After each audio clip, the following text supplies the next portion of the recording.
രത്നധാരണം കൊണ്ട് ഒരു രത്നം ഒരാൾ ധരിച്ചു. അപ്പോൾ എന്ന് മുതലാണ്, എത്ര ദിവസം കൊണ്ട് അതിൻ്റെ ഫലം കിട്ടും, എങ്ങനെയാണ് അതിൻ്റെ ഫലം കിട്ടുക എന്നുള്ളതാണ് നല്ലൊരു ചോദ്യമാണത്. നമ്മൾ അനവധി പൈസ കൊടുത്ത് കൃത്യമായിട്ടത് പണിയിച്ച ഒരു രത്നം തരുന്നു, നമുക്കത് എപ്പോഴാണ് അതിൻ്റെ ഗുണം കിട്ടുക എന്നത് ആകാംക്ഷയുള്ള ചോദ്യമാണ്. തീർച്ചയായിട്ടും അനുകൂലമായ രത്നം വിധിപ്രകാരം ധരിച്ചാൽ ആ ധരിക്കുന്ന സെക്കൻഡ് മുതൽ നമുക്കതിൻ്റെ ഫലമാണ്. നമ്മളിലേക്കത് എപ്പോൾ അനുഭവിക്കുന്നു, ഇപ്പോൾ നമ്മളൊരു തലവേദനയ്ക്ക് അല്ലെങ്കിൽ ഒരു അസുഖത്തിനൊരു മരുന്ന് കഴിച്ചാൽ, ഒരു ആയുർവേദ മരുന്ന് കഴിക്കുകയാണ്, ആ ആയുർവേദ മരുന്ന് കഴിച്ചാൽ അത് ആ അസുഖത്തിൻ്റെ രോഗാണുക്കളെ അത് നിർമ്മാർജ്ജനം ചെയ്ത് നമുക്ക് സുഖത്തെ തരാനായിട്ടുള്ള സമയം കുറച്ചെടുക്കും. പക്ഷേ ആ മരുന്ന് പ്രവർത്തിക്കുന്നില്ല എന്ന് പറയാൻ പറ്റില്ല. മരുന്ന് പ്രവർത്തിക്കുന്നുണ്ട്.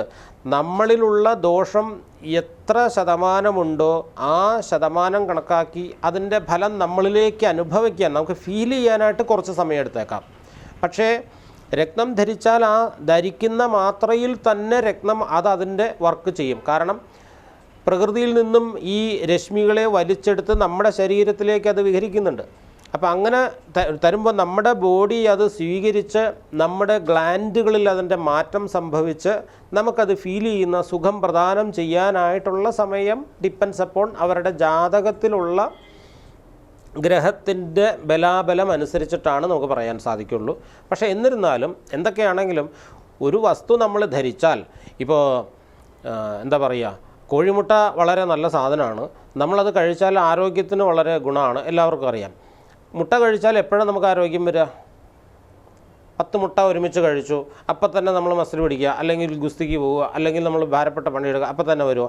അത് നമ്മുടെ ശരീരത്തിലേക്ക് പോയി ആമാശയത്തിൽ നിന്ന് അത് ഡൈലൂട്ടഡായി അതിൻ്റെ കണ്ടൻറ്റിനെ നമ്മുടെ ശരീരം വലിച്ചെടുത്ത് അത് ബ്ലഡിൽ വരാനായിട്ടുള്ള ഒരു കാല വിളംബം. അതുപോലെ തന്നെയാണ് ഈ രത്നങ്ങളും. നമ്മുടെ ശരീരത്തിലേക്കത് ഫലിക്കണം. ഇനി ഈ ധരിക്കുന്നത് അല്ലെങ്കിൽ ഈ കഴിച്ച കോഴിമുട്ട അല്പം ചീഞ്ഞതാണെങ്കിലോ കേടാണെങ്കിലോ എത്ര നേരം നമ്മുടെ വയറതിനെ നമ്മുടെ ഉള്ളിൽ വയ്ക്കും? എത്രയും പെട്ടെന്ന് അതിനെ പുറത്ത് കളയാനായിട്ട് ശ്രമിക്കും. എന്നതുപോലെ തന്നെയാണ് വിപരീതമായ രത്നങ്ങളാണെങ്കിൽ. അപ്പോൾ രത്നശാസ്ത്രം കൊണ്ട് ഫലമുണ്ടോ ഇല്ലയോ എന്ന് കൃത്യമായി അറിയണമെങ്കിൽ എന്താ വഴിയെന്നറിയാമോ? ആദ്യം പ്രയോഗിക്കാൻ വേണ്ടിയിട്ടല്ല, പ്രേക്ഷകർ അങ്ങനെ കരുതരുത്. അതായത് നമുക്ക് ദോഷമായിട്ടുള്ളൊരു രത്നം നമ്മൾ ധരിക്കുകയാണെന്ന് വെച്ചോ, ദോഷഫലങ്ങൾ വന്നാൽ നമുക്ക് പെട്ടെന്ന് ഫലിക്കും. അങ്ങനെ രത്നം ഫലിക്കുന്നുണ്ടോ ഇല്ലയോ എന്നുള്ളത് നമുക്ക് മനസ്സിലാക്കാം. പക്ഷെ അത് ചെയ്യാൻ വേണ്ടിയിട്ടല്ല പറഞ്ഞത്, ആരും അത് ചെയ്യരുത്. അതായത് ഒരു വലിയൊരു ഹാളിനകത്ത് ഒരു ചന്ദനത്തിരി, ഒരു കോർണറിൽ ഒരു ചന്ദനത്തിരി കത്തിച്ച് വെച്ചാൽ അതിൻ്റെ മണം ഇപ്പുറത്തിരിക്കുന്നവർക്ക് എത്ര സമയം കൊണ്ടെത്തും? ചന്ദനത്തിരി ഇവിടെ കത്തിച്ച് വെച്ചാൽ ആ സമയം തന്നെ കത്തി അതിൻ്റെ പുക പ്രകൃതിയിൽ അത് കൊടുക്കുന്നുണ്ട്. അപ്പോഴേ അതിൻ്റെ വർക്ക് തുടങ്ങിക്കഴിഞ്ഞു. പക്ഷെ നമ്മളിലെത്താനായിട്ട് എത്രമാത്രം സമയം എടുക്കുമോ? അതുപോലെ തന്നെ ചന്ദനത്തിരിയുടെ സ്ഥാനത്ത് ഒരു എലിവാല് ചത്ത് ചെയ്യുന്ന ഏതെങ്കിലും ദുർഗന്ധം വമിക്കുന്ന ഒരു സാധനം ഇവിടെ കൊണ്ടുവയ്ക്കുക, എന്നിട്ട് നമ്മൾ അപ്പുറത്തിരിക്കുക. ഈ വെക്കേണ്ട താമസമുള്ളൂ, നമുക്കത് പിടികിട്ടും. അപ്പോൾ ദോഷഫലങ്ങൾ നമുക്ക് പെട്ടെന്ന് കിട്ടും, ഗുണഫലങ്ങൾ അതിന് നമ്മളിലേക്ക് വരാനായിട്ട് നമുക്ക് ഫീലിങ്ങിന് കുറച്ച് താമസം വരും.